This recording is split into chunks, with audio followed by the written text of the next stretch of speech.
Hello everyone. आज हम बात करने वाले हैं रोज़ प्लांट के ऊपर। कई बार लोग मेरी वीडियोस देखकर मुझे कमेंट करते हैं और ये पूछते हैं कि आपके प्लांट्स पर ज़्यादा समय तक फ्लावरिंग कैसे रहती है। आप मतलब इन्हें कैसे, आपके प्लांट पर इतने छोटे साइज़ के पॉट पे आपने लगाए हुए हैं और इनकी ज़्यादा एज भी नहीं है, हाइट भी नहीं है, फिर भी जो है कंटिन्यूसली आपके में कैसे फ्लावर आते हैं। तो इसके पहले भी मैंने आपके साथ कुछ शेयर किए हैं टिप्स, पर हो सकता है कि आपने वो वीडियो ना देखी हो, तो आप उस वीडियो को भी जाके वॉच कर सकते हैं, पर मैं आपको फिर से आज बता देता हूँ। तो देखिए, मैं कई ऐसे कॉमन चीज़ें आपको मैं बताऊंगा कि हो सकता है कि आपके प्लांट्स में भी वो दिक्कत हो पर आप उसे नोटिस नहीं कर पा रहे हो, और वो छोटे रीज़न जो होते हैं वो धीरे धीरे करके बड़े कारण बन जाते हैं। उस कारण से जो है प्लांट में फ्लावरिंग नहीं आती आपकी। आप सिर्फ उन्हें रोज़ केयर तो करते हैं उस तरह, पर वो सिर्फ आपके अकॉर्डिंगली अच्छी केयर है, पर जैसी प्लांट को रिक्वायरमेंट है वैसी नहीं मिल पा रही है। तो चलिए कुछ जानते हैं ऐसी चीज़ें। सबसे पहले कुछ बेसिक चीज़ें जानते हैं कि जिस कारण से फ्लावरिंग नहीं आती। सबसे पहले तो ये होता है कि देखिए, कुछ प्लांट्स पे भी डिपेंड करता है। आप अच्छी जो है केयर तो करते हैं पर उसमें फ्लावरिंग नहीं आती, तो वो प्लांट्स की भी प्रॉब्लम होती है। कई बार आप नर्सरी से दो एक जैसे प्लांट लेके आते हैं, पर आप देखते हैं कि दूसरे वाले प्लांट्स की अच्छी ग्रोथ हो रही है और एक दूसरा प्लांट जो है उतनी अच्छी ग्रोथ नहीं हो पा रही है उसकी, या जो फ्लोरिंग में है एक प्लांट में अच्छी तरीके से हो रही है जबकि सेम आपने प्लांट को पूरी केयर दी, फर्टिलाइजेशन वैसे किया है, पर एक जल्दी फ्लोरिंग में आ गया है और एक उतनी अच्छी तरीके से ग्रोथ नहीं दिखा पा रहा। तो देखिए, वो उन प्लांट्स में भी कुछ प्रॉब्लम होती है जेनेटिकली कि जो कैसे ग्रो कर रहे हैं, वो उनके जो कटिंग्स लगाते हैं ना अलग अलग, वो कैसे किस प्लांट से आई है कट के लग के, तो वो उस पर भी डिपेंड करता है। और कुछ बातें जो होती हैं बेसिकली ध्यान में रखने वाली ये होती हैं कि कई बार पेस्ट बहुत परेशान करते हैं अपने प्लांट्स पे। आपने देखा होगा कि कई बार अलग अलग तरीके के ना पेस्ट लगते हैं, तो उस कारण से भी अपने प्लांट्स में बहुत प्रॉब्लम होती है। फिर फर्टिलाइजेशन करने का भी कोई मतलब नहीं है, क्योंकि वो हेल्दी तो है ही नहीं। जैसे हमारी लाइफ साइकिल होती है ना, अगर हमें कोई भी प्रॉब्लम हो गई या हमें फ़ीवर आ रहा है, तो आपको कोई भी चीज़ जो आप ले रहे हो, अपने अपने सप्लीमेंट्स आप ले रहे हो या फिर कुछ भी चीज़ें आप खा रहे हो, वो आपको पसंद नहीं आएंगी या आपकी बॉडी पे नहीं लगेंगी। वैसे ही जो है हमारे प्लांट्स होते हैं, आप इसे कितने भी अच्छे फर्टिलाइज़र प्रोवाइड करा दीजिए, फिर ये वो एक्सेप्ट नहीं करते हैं। तो पहले आप देखिए कि इनकी बीमारियाँ क्या है, कि अगर क्या इनके रूट्स में कोई प्रॉब्लम है, रूट रॉट तो नहीं हो रहा है, या मिलीबग्स लगे हैं, या स्पाइडर माइट, पाउडरी माइल्ड्यू, बहुत तरीके के अलग अलग आजकल पेस्ट इसमें लग जाते हैं। तो आपको वो थोड़ा ध्यान में रख के इसमें देखना पड़ेगा। नज़रअंदाज करेंगे तो फिर आपके प्लांट्स में बहुत दिक्कत आती है आगे चल के। तो धीरे धीरे करके वो पूरे स्टेम से लेकर रूट तक फैल जाते हैं और प्लांट जो है डाई कर जाता है। तो ये आपको चेक करते रहना है। और तीसरा मेन रीज़न है इसका, जो मुझे लगता है कि बहुत इंपॉर्टेंट है, वो कटिंग करते रहना।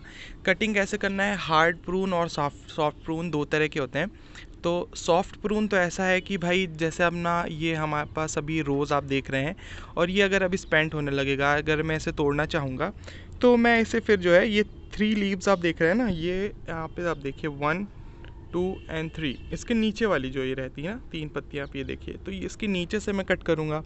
इससे होगा क्या कि यहाँ से डबल 2 नए शूट निकल के आएंगे इधर पे, तो फिर ये उससे अच्छी ग्रोथ पकड़ेगा। यहाँ 2 नए जब शूट आएंगे तो दोनों में बर्ड्स बनेंगी, तो ऐसे ये धीरे धीरे करके बुशी हो जाएगा, देखने में काफ़ी अच्छा लगेगा। और अगर आप इसे नॉर्मल यहाँ से पिंच कर देते हैं तो फिर ये यहाँ से थोड़ा सा रुक जाता है, कुछ समय बाद इसमें जो है यहाँ से फ्लावरिंग होगी, पर वो टाइम बहुत ज़्यादा ले लेगा ना। तो आपको क्या है, जल्दी कम समय में फ्लावरिंग भी अच्छी चाहिए और फर्टिलाइज़र भी आप डालें तो उसका पूरा पूरा यूज़ हो सके, तो उसको आपको करना बहुत ज़रूरी। छोटी छोटी टिप्स जो है काम करती हैं।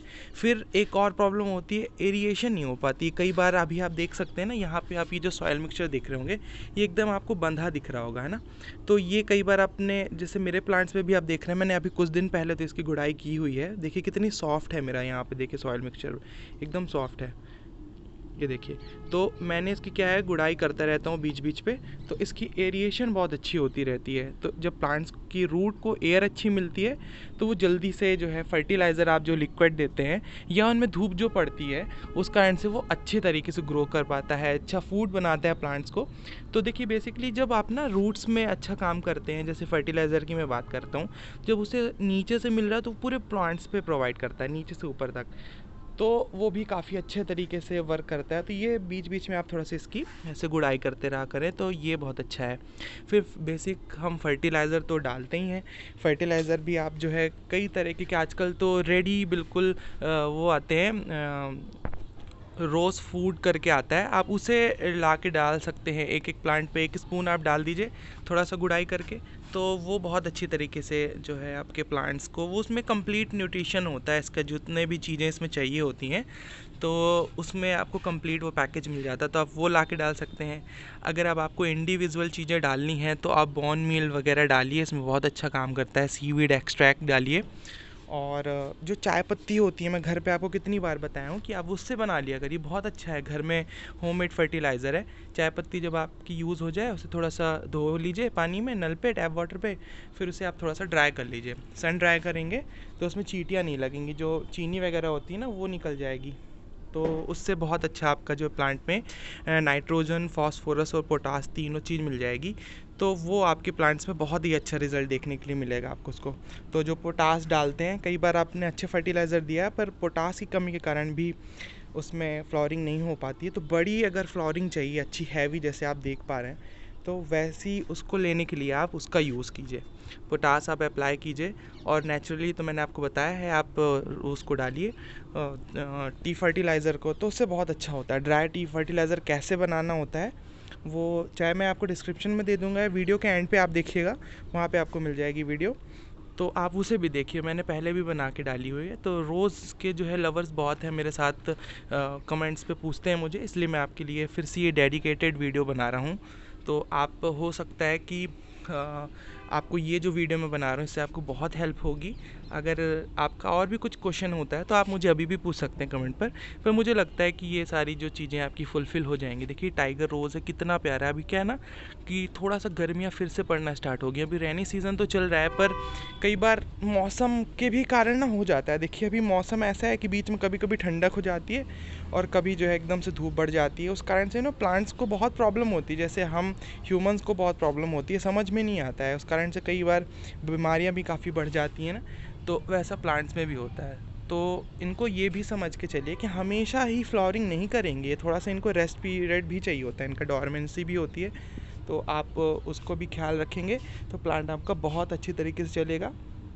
जितने भी फ्लावर आ रहे हैं दूसरे से कंपैरिजन मत किया करिए, क्योंकि एक प्लांट की एज भी होती है, रोज़ प्लांट की। जब आपका प्लांट थोड़ा सा 1-2 साल पुराना जैसा होता जाएगा वैसे उसमें फ्लावरिंग अपने आप बढ़ती जाएगी। तो ये इसको बिल्कुल भी आपको घबराने की कोई ज़रूरत नहीं है। आपका प्लांट जो है अगर हेल्दी कंडीशन में है तो आज नहीं तो कल उसमें अच्छी फ्लावरिंग होगी ही होगी।